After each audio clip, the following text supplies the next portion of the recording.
Buenas, meus alunos, nesse vídeo nós vamos ver mais alguns exemplos de resolução de equações diferenciais de primeira ordem, equações diferenciais lineares de primeira ordem, e a gente também vai relacionar um pouco com a questão de campos de vetores. Então, para começar, eu vou resolver esse problema 6 aqui.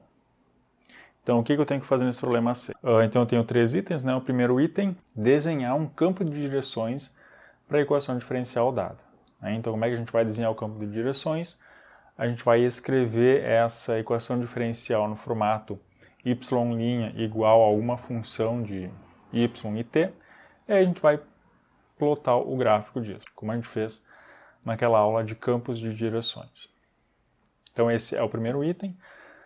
Segundo item, com base nesse campo de direções, eu tenho que descrever o comportamento da solução para valores grandes de t. Então, o que acontece com as soluções quando o t tende a infinito? E eu tenho que descrever isso olhando só para o campo de direções. E o terceiro item, item C, encontrar a solução geral da equação diferencial e usar essa equação para agora sim determinar o comportamento da solução quando t tende a infinito. Então, aqui no item C, eu vou pegar a equação diferencial, resolver essa equação diferencial, e aí, depois que eu tiver a solução, eu vou analisar o que acontece com essa solução quando t tende a infinito. E aí eu vou comparar com o resultado que eu cheguei aqui no item B. Então, aqui no item B, só olhando para o campo de direções, como é que vai ser o comportamento da solução no infinito.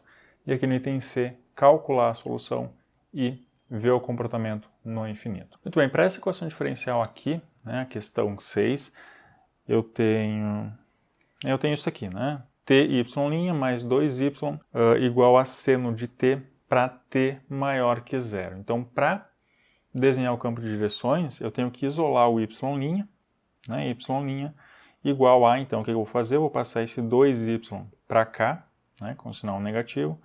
Então, seno de t menos 2y e dividido por t. Eu tenho que isolar o y'. Então, essa daqui é aquela minha função f de yt.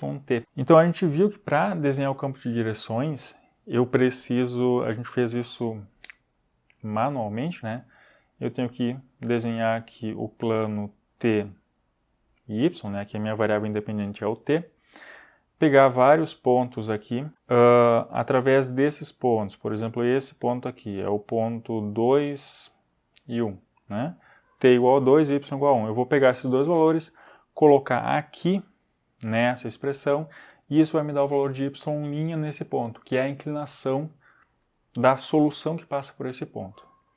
Só que nesse caso aqui, essa expressão é um pouquinho complicada de se fazer isso, na mão, assim. Ainda mais para vários pontos. Então, como a gente viu, naquela aula passada sobre campos de direções, eu vou fazer isso utilizando um computador. Até porque, se eu olhar para esses exercícios aqui, todos esses exercícios que possuem esse mousezinho aqui do lado, eles pressupõem que a gente utilize um computador, um recurso gráfico. Então, para fazer isso, nós vamos utilizar o GeoGebra, O comando para fazer isso é slope field, a gente já usou. Então, slope field. E aí, aqui a gente vai colocar a nossa função f de y e t nesse caso, que é seno de t menos 2y, tudo isso dividido por t. Então tá aí. Esse é o campo de direções dessa nossa equação diferencial. E aí então, esse é o primeiro item, desenhar o campo de direções. Aqui está o campo de direções. No item B, ele pede para utilizar esse campo de direções para determinar o comportamento das soluções quando t tende a infinito. Quando t cresce. Então, se eu olhar para cá, eu sei que as soluções elas têm que ser tangentes ao campo de direções. Então, se uma solução passa por aqui, notem que ser tangente ao campo de direções implica em ela tender a zero. A mesma coisa aqui embaixo. Se eu pegar uma solução que passa por aqui, tangente, ela vai tender a zero. Então, eu vou ignorar essa parte aqui para t negativo, porque o exercício diz, considerar aquela equação diferencial só para t positivo. E aí, olhando para cá, quando t tende a infinito, todas as soluções elas estão tendendo ao eixo x, né, que é y igual a zero, então todas as soluções estão tendendo a zero.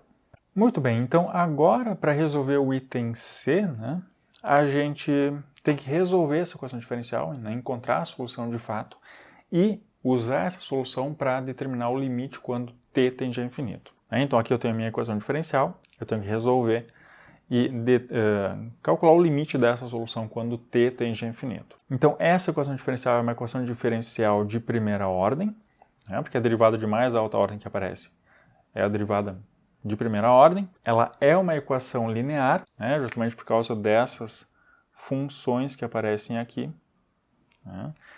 Então eu tenho y' multiplicado por uma função de t, y multiplicado por uma função de t também, né, constante, e aqui do outro lado uma função que depende só de t. Então quando eu tenho isso, essa equação é linear. E aí resolver essa equação a gente já viu, né? A gente tem aquela formulazinha. Então, né, como é que era aquele resultado?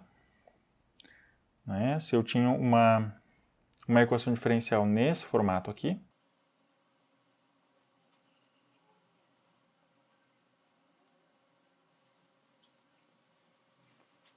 então a gente tinha esse resultado aqui. Se eu tenho uma equação diferencial linear de primeira ordem, né, uma equação nesse formato aqui, então a solução dessa equação vai ser isso daqui, né? 1 sobre μ de x vezes a integral de μ de x, g de x, mais uma constante c, onde μ, claro, é o fator integrante que tem esse formato aqui, e na integral de p de x dx, né? E aí p de x é essa função e g de x é essa função. Então vamos resolver essa nossa equação aqui. Primeiro eu posso pensar quem é p de x e quem é g de x. Claro, só lembrando que aqui eu tenho t, né, mas variável independente, se eu chamar de t ou de x, dá na mesma. Então quem é p de x e quem é g de x? Na verdade, antes disso, eu tenho que olhar um detalhe que é o coeficiente do y'. Tá? Para utilizar essa forma aqui, essa fórmula, a minha equação diferencial tem que estar nesse formato aqui. Então, o que está multiplicando y' tem que ser 1, né? Constante 1. E se eu olhar aqui para a minha equação diferencial, não é isso, né? Aqui eu tenho um t multiplicando a derivada. Então, para colocar nesse formato, eu vou dividir toda essa equação por t. Então, fazendo isso, o que eu vou ter?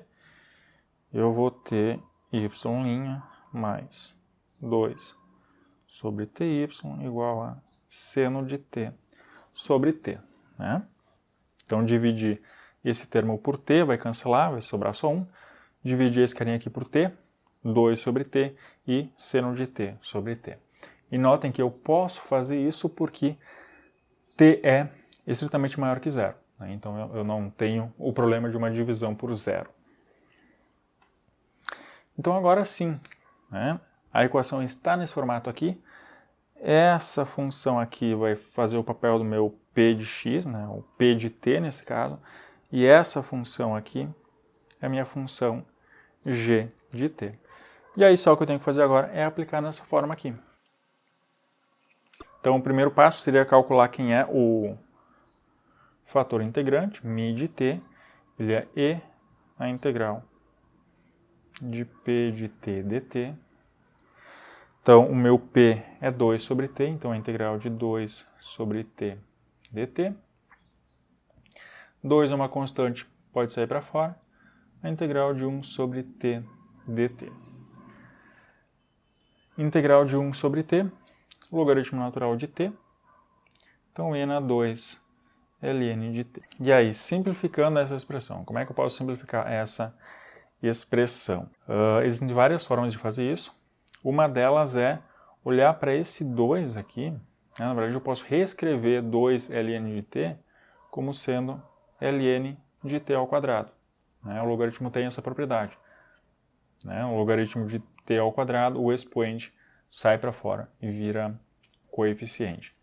Então isso é a mesma coisa que isso, e agora sim, né?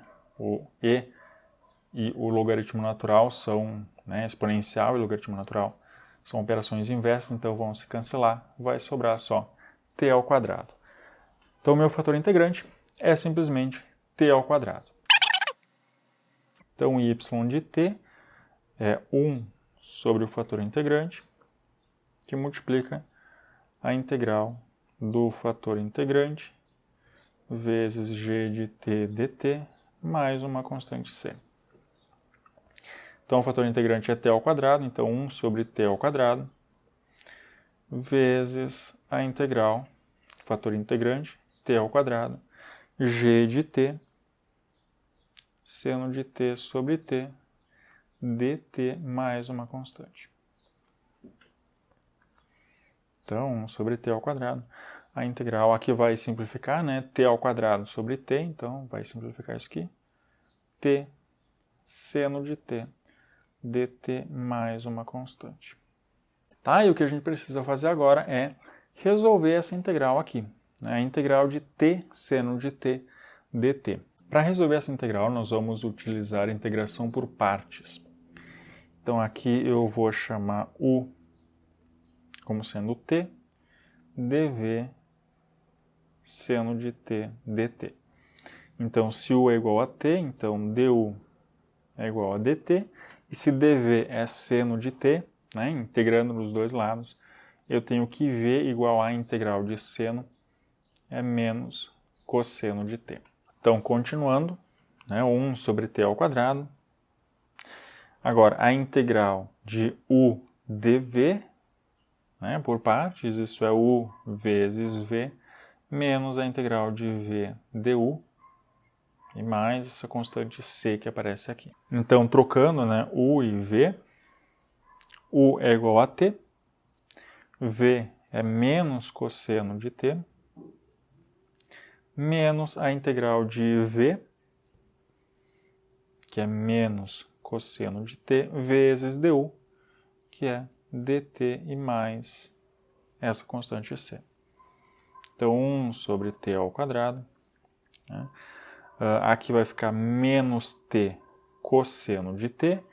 Aqui esse menos pode sair para fora, então vai ficar mais, né? Menos com menos, mais, e vai sobrar a integral de cosseno de t. A integral de cosseno é seno de t e mais a nossa constante c. Então agora, né, eu posso fazer essa multiplicação. Então eu tenho menos t cosseno de t dividido por t ao quadrado, né, mais seno de t dividido por t ao quadrado, e mais uma constante dividido por t ao quadrado. Eu posso ainda simplificar um pouco, né, aqui t sobre t ao quadrado, menos cosseno de t sobre t, mais seno de t sobre t ao quadrado, e mais c sobre t ao quadrado. Então essa daqui é a solução da minha equação diferencial. Agora, o que o exercício pede, a parte final dele, é encontrar o limite, né, dessa solução quando t tende a infinito. Então, a gente já tinha visto, olhando para o campo de direções, que a solução tendia a zero. Muito bem, então agora, a última parte do exercício, ele pede para, né, utilizar a solução que a gente acabou de encontrar para verificar o item B, né, que era encontrar o limite da solução quando t tendia a infinito. Então é isso aqui que a gente tem que calcular, né? O limite quando t tende a infinito da solução y de t.